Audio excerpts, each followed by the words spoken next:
racket going on over here. Hey, there's Ralph. Hey, John. Ralph, what's going on, man? Just working on this door a little bit. Trying to seal up this studio door. So I just cut this threshold to fit across here, and going to be putting this weather stripping all around the inside of the door to try to, make it a little more soundproof. So Sure. we got this to go on the bottom of the door, so seal real nice against that that threshold. But yep, just cool. Another day at the studio. Never-ending projects, Right. huh? That's right. All right. What's going on? Come on in. Well, we're gonna do a little tour of the band cave here this week, and wanted everybody to kind of see the behind the scenes of this place where we rehearse all the time, and also some of the other things we do with it. So, what do you think of that? Well, that sounds good. It's All kind right. of a mess, but I don't know that it'll ever look any different. So That's okay, no problem. That means that things are happening. yeah. All right. All right, so here we are out in the live room. This is where you guys have seen us rehearsing.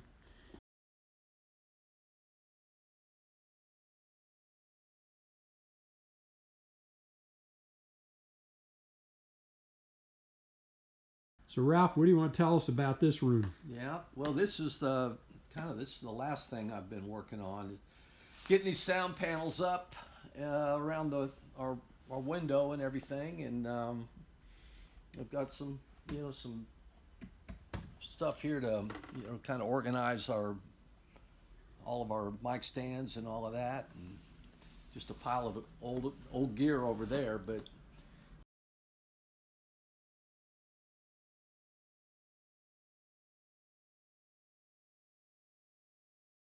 Got some interesting sound baffles here for the drums. Yeah. You want to talk about that? Well, it's just something simple. I mean, that's just kind of a sort of inexpensive gobo idea, that I saw online. Thought we'd give it a try. That's it down here. Let's head on upstairs. Sure. Take a look around. Yeah.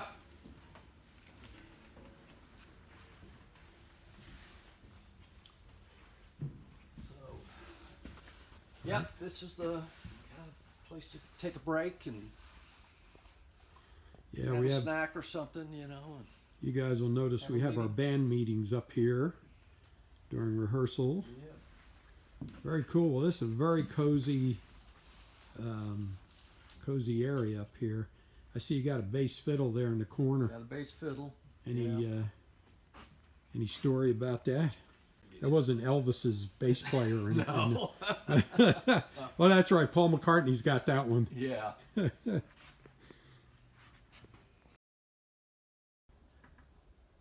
So Ralph is pretty cool place.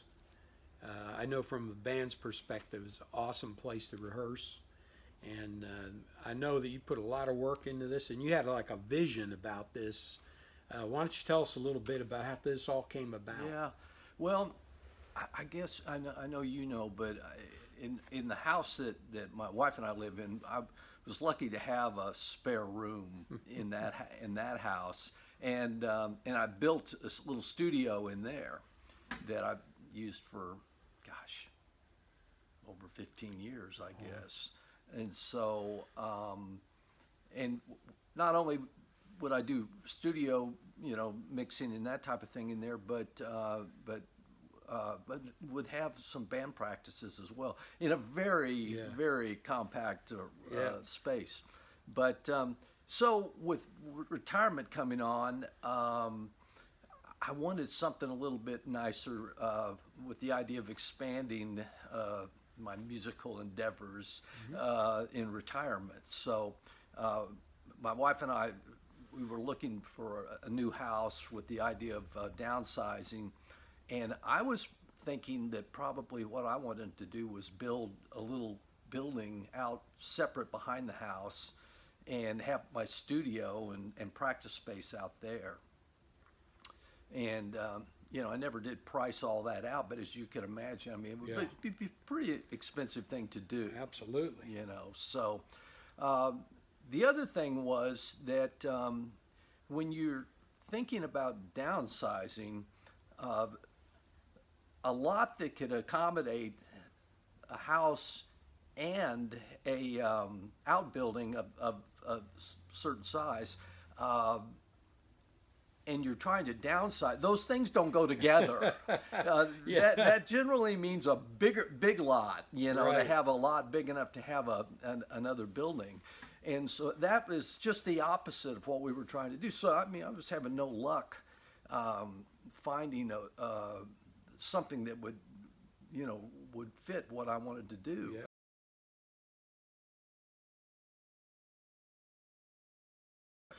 And so one day, I guess I was just driving by and I saw that these garage condos were being built.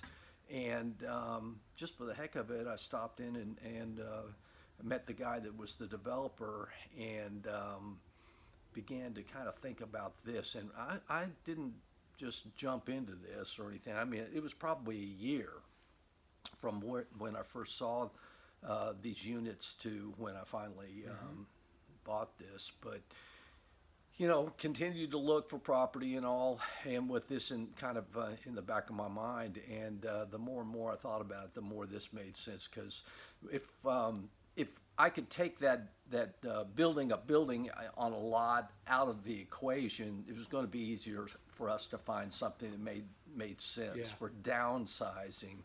And this was just a blank slate. These things were just you know, 4 walls basically, and then you could do whatever in the world you wanted to do. So my wife and I talked about it, and finally we decided this was the answer. So yeah, when I got in here, this thing was nothing but an empty box. Went to work from there and started to build it out, put down flooring and you know, build this wall over here and all of these things that we've done. And I kind of love doing that stuff, and it was just fun. I just enjoy it, you know, and so just had a good time, you know, one little project after another, and I've learned a lot and kind of went back to my old days in high school when I worked in a lumber yard and all that. So yeah, it's a lot of fun.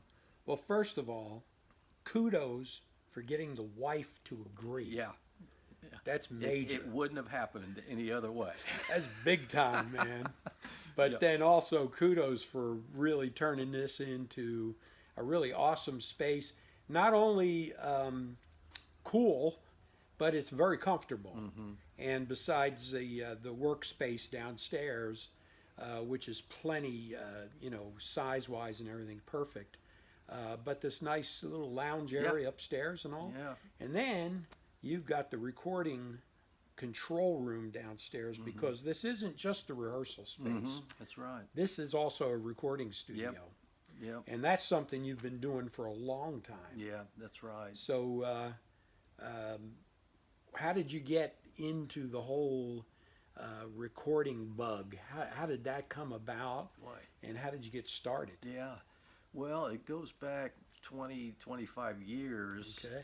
And you know, it was just an extension of playing in a band. And maybe not, you know, being able to play as much as you want, and so you have to find another way to kind of make music. And so it was just my desire to you know, write songs and record songs and be able to make a fully produced record, so to speak. You know, so yeah, that's what it's always been.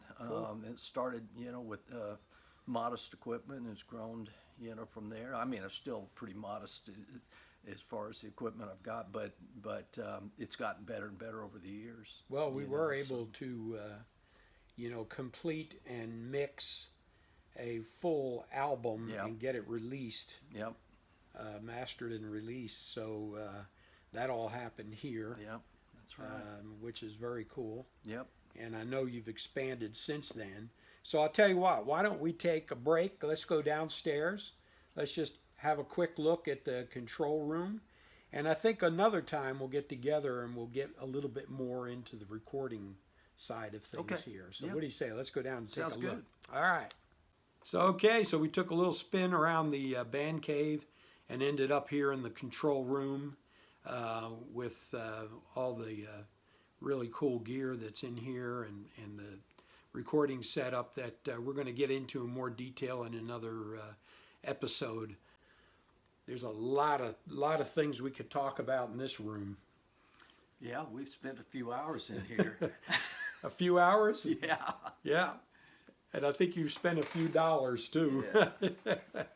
There you go. Yeah, Yep. yeah, Yep. right there. We spent, It's We a spent few hours of our life right Yep, there. right there. There it is. So anyway, that's it for now. We're going to come back another time and get more into the recording side of things and what happens in this room and the gear that Ralph runs in here and a little bit about the gear on the walls and that sort of thing. So thanks for watching and back to band practice.